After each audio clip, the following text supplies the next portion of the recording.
Soc Helena, soc de Xàbia i he estudiat Belles Arts a la Universitat Politècnica de València. Actualment estic fent un màster de disseny gràfic i comunicació i les obres que he portat a l'exposició són diferents tècniques de gravat.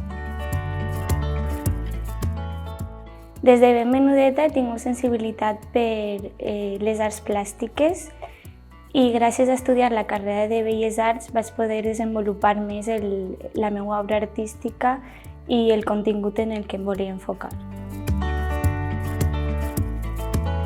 És la primera volta que faig una exposició i la veritat és que estic molt contenta per poder exposar per la Marina Alta i molt agraïda de que m'hagin donat l'oportunitat per a fer-ho, ja que l'organització ha sigut molt bona.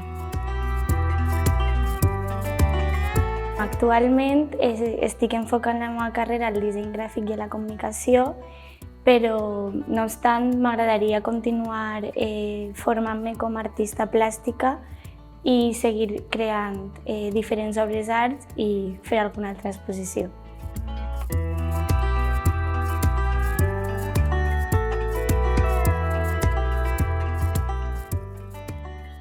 Per a mi l'art és una forma d'expressió, expressar els nostres sentiments, idees, inquietuds, de qualsevol forma, ja siga art plàstic, sonoro, per sensibilitats, qualsevol forma d'expressió per a mi és art.